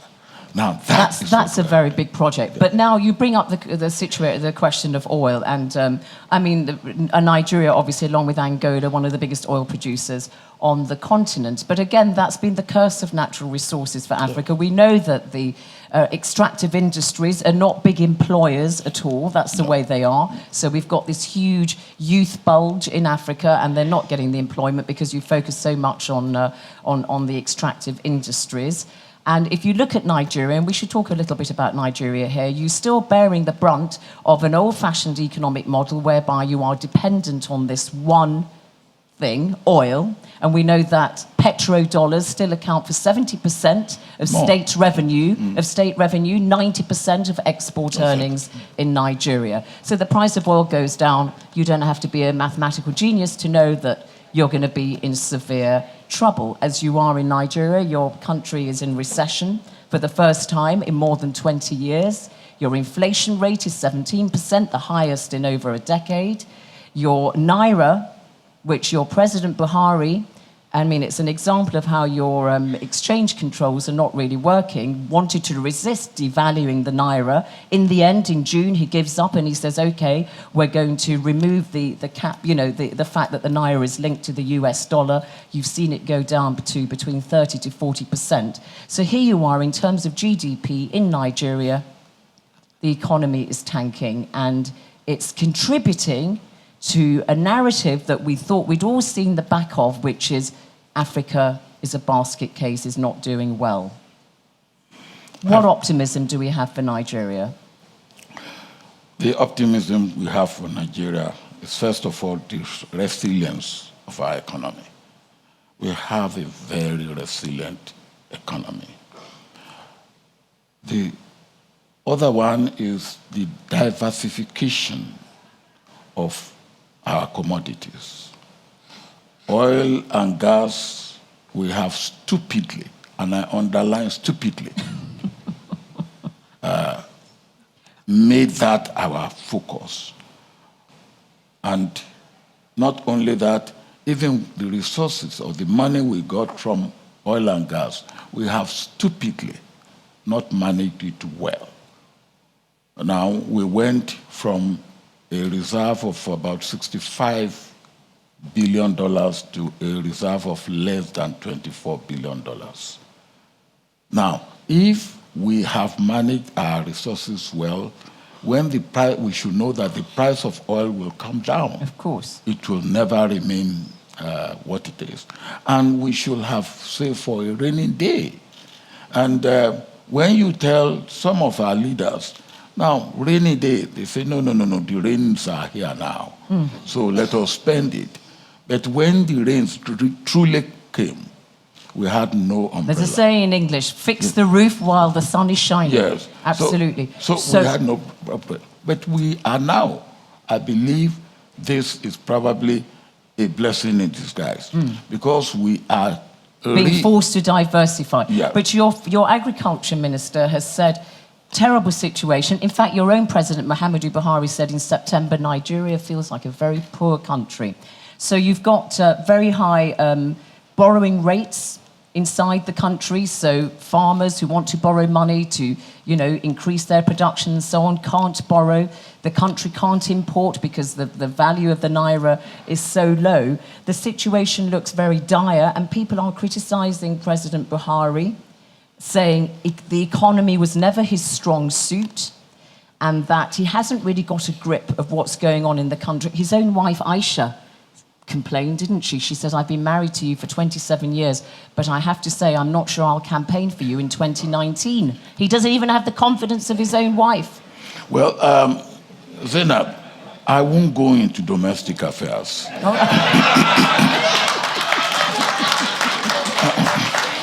He told her to go back into the bedroom, I think. He said to go back into the kitchen.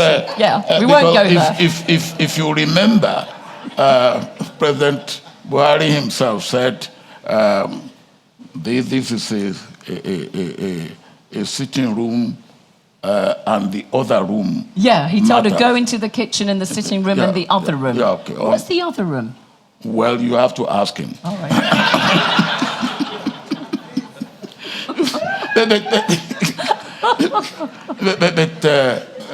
Zainab, I think we should give the devil his due.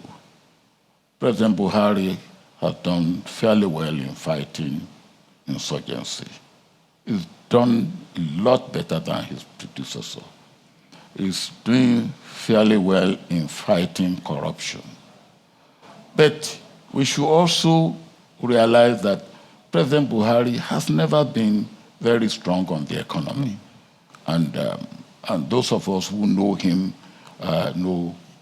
for that.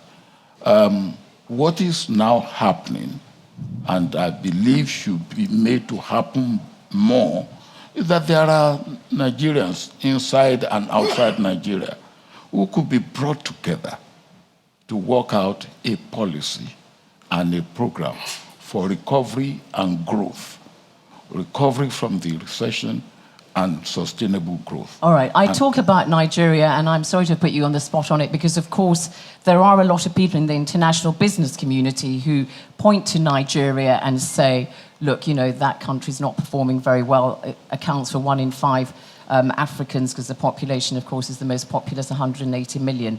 But I want to just go very quickly to South Africa here. We have the wonderful Stacey Links, whom you've met earlier on. Of course, she's a doctoral student doing her thesis on China and Africa in the University of Utrecht in the Netherlands.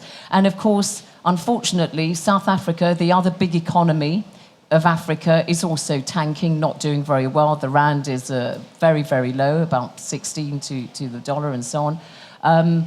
So just really getting a sense from you of how you feel that your country is on a path to recovery. You had that very, big blueprint again for the economic recovery, but great concerns there.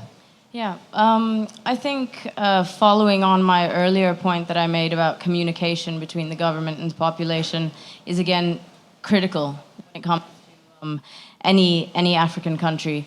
What the president was saying in terms of agriculture, for example, I think a big issue and a big stumbling block is that agriculture is still not seen as a sexy industry.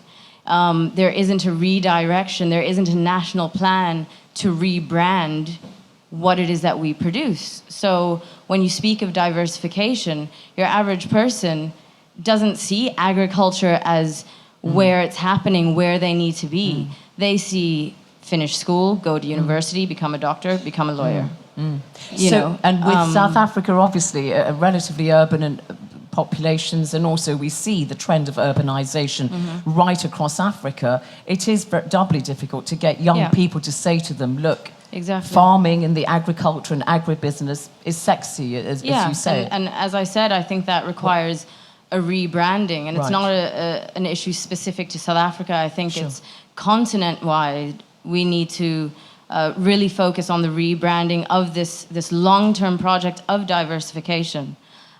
So I think that's a huge gap that we haven't really tapped into. Thank you. And President Obasanjo, just picking up our conversation again, and from that on the paths to development, you know, your former agriculture minister, Akin Adesina, who of course has become the new president of the African Development Bank, says, as most of you do now, that when it comes to development, Africa really has to focus on its own domestic resource mobilization.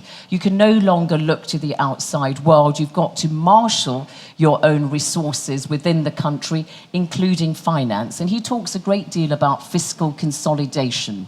And the fact that Trevor Manuel, former finance minister in South Africa, famously said a few years ago, tax is how you spell aid. Aid is spelt, he said, not AID, but tax. And we know that in all African countries, the tax to GDP ratio is extremely low. It's about 14.5% compared to about 30% in developed countries. Governments in Africa have got to improve their tax administration efficiencies and try to get more for the state coffers from taxation. Well, you tax what is there.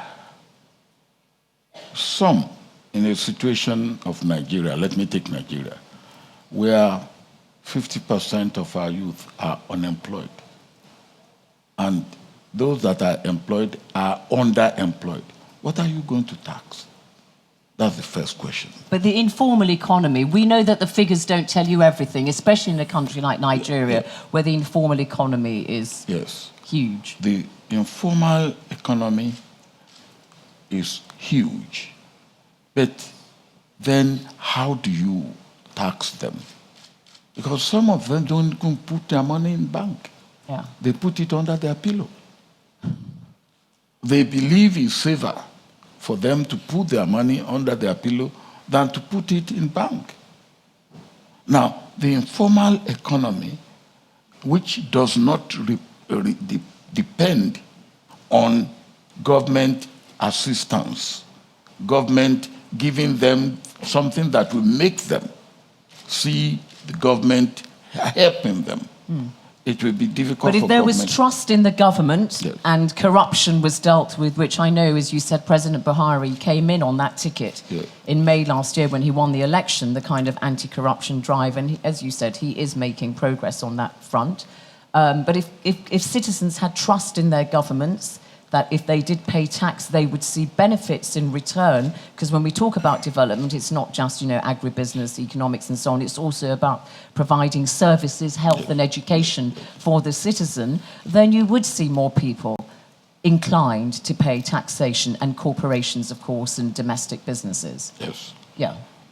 When you have the arms of government, I said publicly in Nigeria not too long ago, one arm of government, one particular arm of government, I call them unarmed robbers. Very strong word to use. But that is our national legislature, the National Assembly. They have all sorts of devices to bring in systemic corruption. And that is known by people. How does anybody want to feel inclined to pay tax when you see your National Assembly member of House of Representatives, who couldn't afford a car before he was voted for? And within 3 months... He's got one, yeah. Not one. 5, yeah. He got 2, 3. Now, how do you feel encouraged? Sure, but actually... Now, that is part of what the problem, systemic corruption. But on this issue of taxation, actually, you've had a lot of success in Nigeria. The former governor of Lagos, Fashola, did extremely well by increasing the local... The governor of Ogun State is doing good. Yeah, so you are showing the way. But that's just another key, aspect of this debate in development, rather than constantly looking, to the outside. You've got to look at what... No country in the world has ever been developed by outsiders, has it? When you talk about our own resources, I understand that for last year, we got about 230 billion.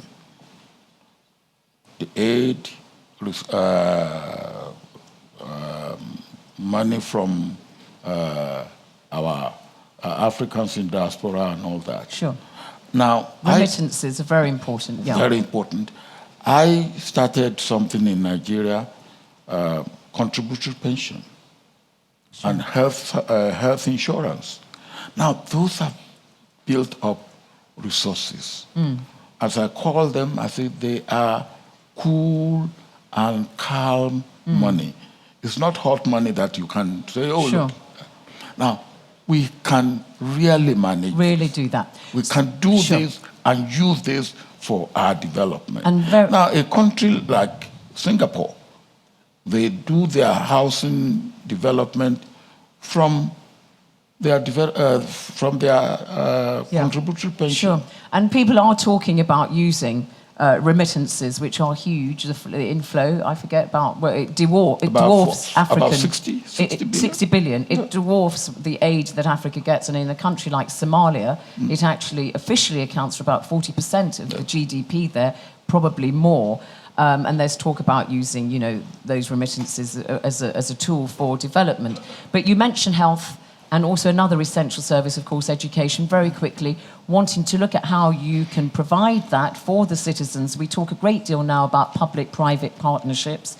We're seeing, particularly in the area of education now, a rather novel approach in countries like Liberia, particularly under Ellen Johnson Sirleaf, where she has given a large part of the education sector to the private sector, not-for-profit as well as for-profit.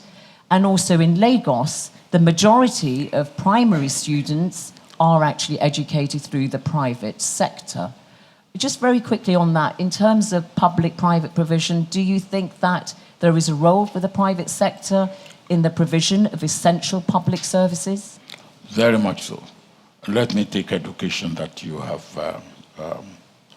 mentioned. In Nigeria, I was pleasantly surprised that even the primary education, 25% of it is private.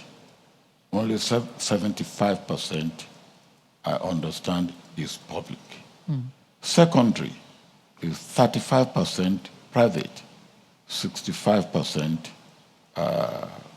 public. Public, yeah. And the tertiary is 40% private and 60% public.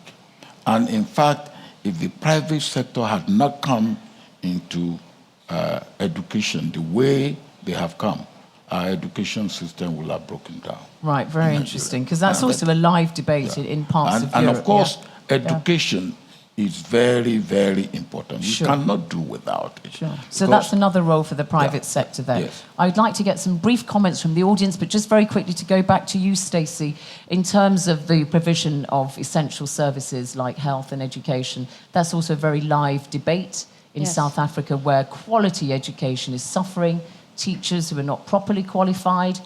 They don't even bother turning up sometimes, classes of 60 or 70 pupils at a time. Yeah, I think that's obviously a major, major issue that South Africa faces. And now you obviously have the movement of decolonizing education. Sure. And I would say, as a young person, as someone who forms part of the youth, it's critical to that we also acknowledge the richness of the knowledge that we have locally, right? So this isn't a question of bringing in knowledge from the north. We have so many resources on the ground, African resources, whether it comes to agriculture, indigenous knowledge. If we don't tap into those, we're missing out completely and will remain dependent on outside forces to kind of lend us a hand.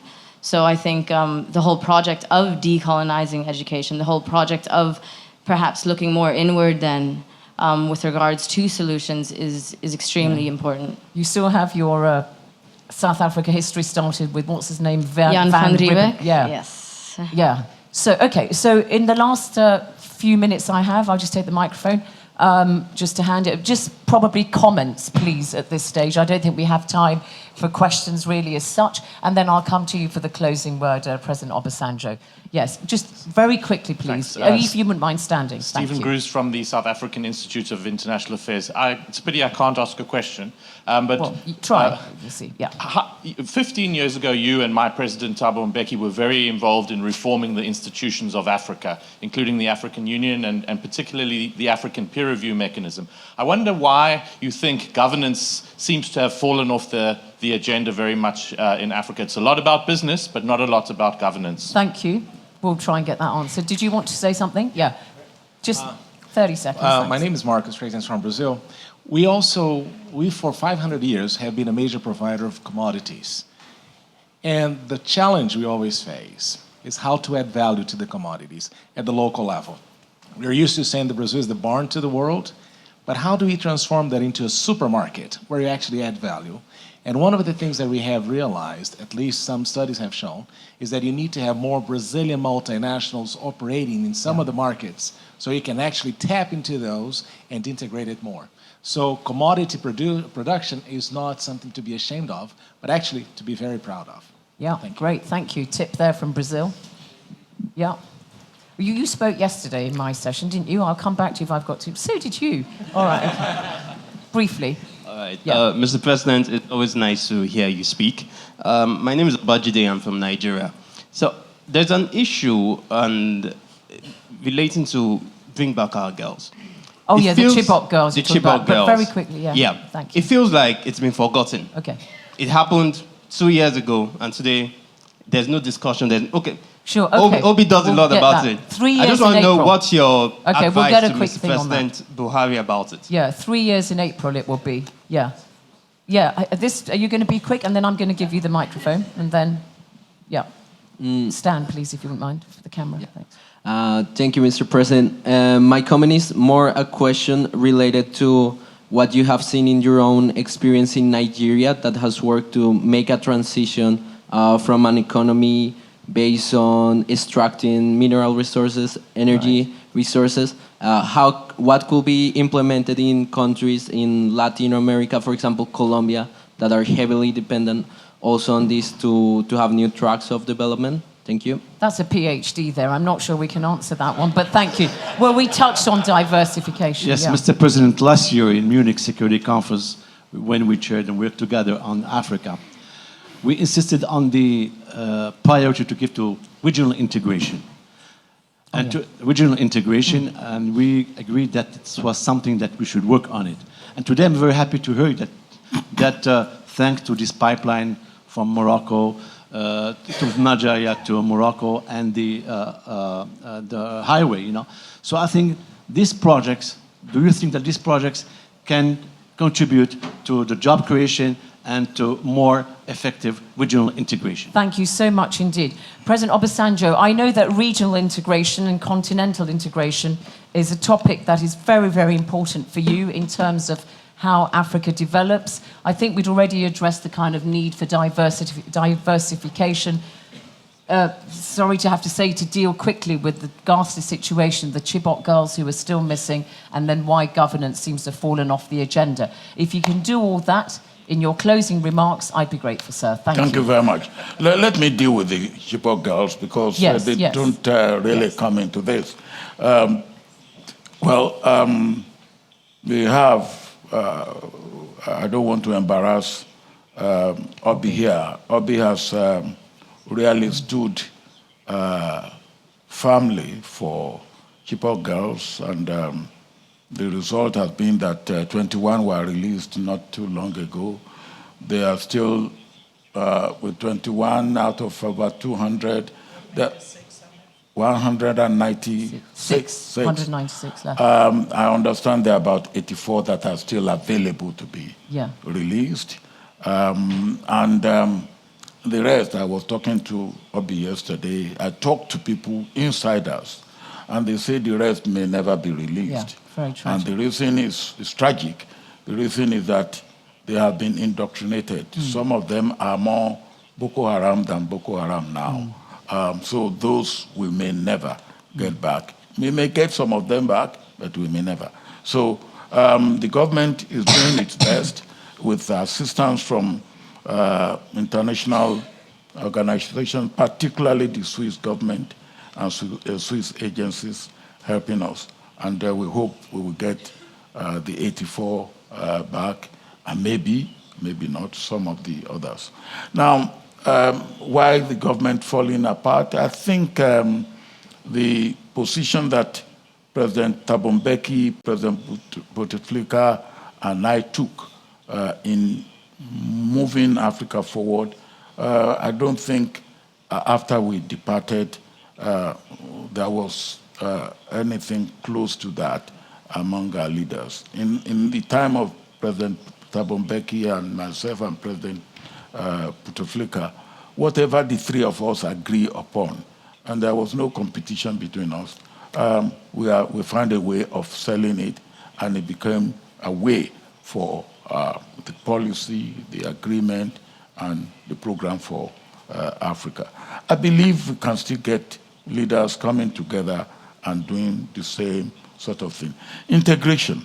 I'm not talking of the union government aspect of integration, which, of course, I hope Africa will get there. You will probably get United States of Africa. That will not be in my lifetime. And I'm not ambitious to see that in my lifetime anyway. But there should be integration of programs and policies and development strategy. And now, for instance, how do you deal with an investor who wants to come to Africa and who has to look for, he wants to go to 15 countries, and we have to take 15 visas to be able to go to Africa? It's a deterrent. It's a great deterrent. Right.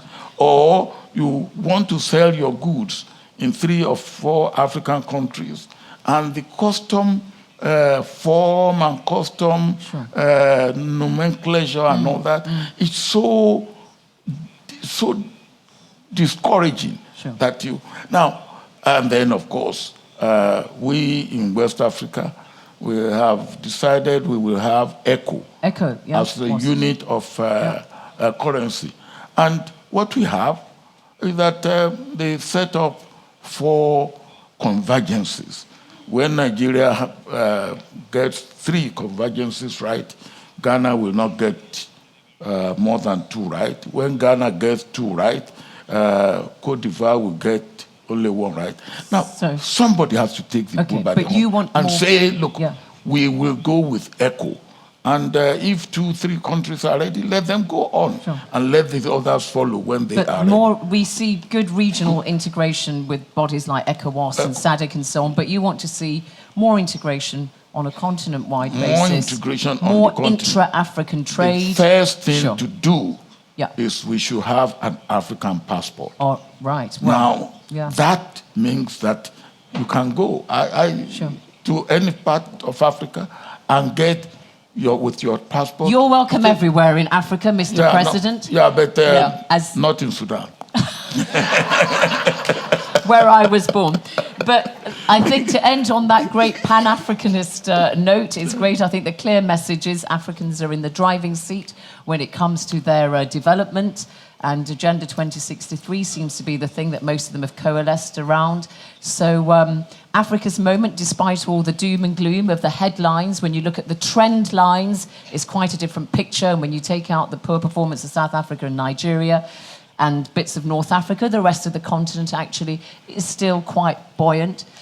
Ivory Coast, Tanzania, and so on. So the Africa Rising narrative, we're still going to subscribe to that, aren't we, Mr. President? Yes. Absolutely. Thank you very much indeed. Thank you to you. And thank you to Stacey. Thank you. It's lunchtime now. Thank you.